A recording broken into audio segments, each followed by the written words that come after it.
Hello, my lovely listeners. Today we're going to be reading some tamaki headcanons. The person who requested these will have their name up on the screen. Thank you very much for your request. So, when you and Tamaki first got together, he was so starved for physical affection that he actually cried the first time you cuddled. At first, you thought his love language was gift-giving or acts of service. But in reality, he showed you that he appreciated you in those ways because he was too nervous to try anything else. You quickly found out that he actually feels most loved and connected to you through physical touch and words of affirmation. Regardless of your gender identity, he hopes you'll be the one to propose. He did promise himself that he'd do it if you aren't engaged by the halfway mark of your 3rd year of dating, but the thought makes him so nervous he gets tense and fidgety for the rest of the day. So yeah, he really hopes you'll be the one to ask the big question. Tamaki doesn't believe in gender roles anyway. He doesn't even understand them. Yes, he wants to be your man, your rock, your protector, but he doesn't see how doing the dishes would affect that. And yes, he is your protector, and he's also a fluffball, nervous wreck, and a massive bottom. Despite what society says, he can do both.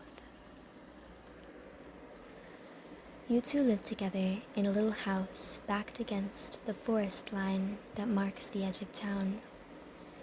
He likes it there because it's quiet and secluded.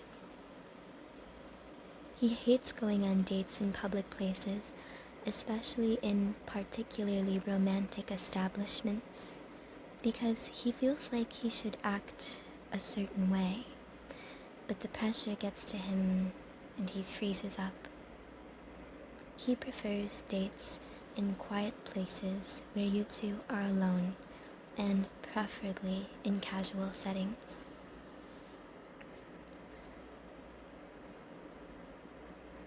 He is the little spoon. You could probably deduce that for yourself, but yes, he is always the little spoon unless you had a bad day. Then he'll be the big spoon and comfort you. He is sensitive both emotionally and physically. Do with this information as you will. He has only ever owned 5 stuffed animals, and he's kept all of them to this day. They used to be his comfort items, and he would carry them around everywhere, but he stopped during middle school because he was getting teased for it. Now, his comfort item is the couple's bracelet you gave him. He wears it around his ankle where it is safe in the boot of his hero costume while he's on duty.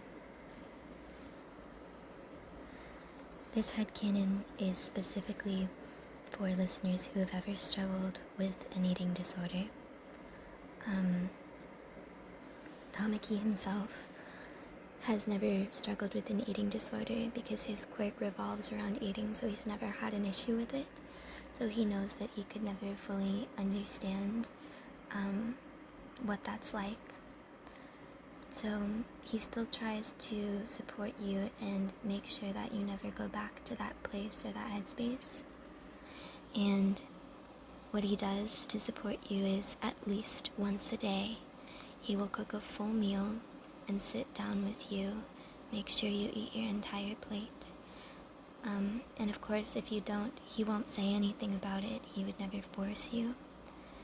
But he just does his best to be there for you and make sure that you're at least comfortable eating around him. And that concludes our Tamaki headcanons for the day. Thank you so much for this request. It was really fun to write about. I had a lot of ideas.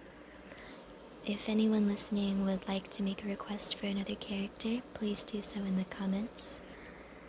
And also, if you have a headcanon, feel free to leave those in the comments as well. I hope that you have a really lovely and wonderful day or night, wherever you are. Thanks for watching.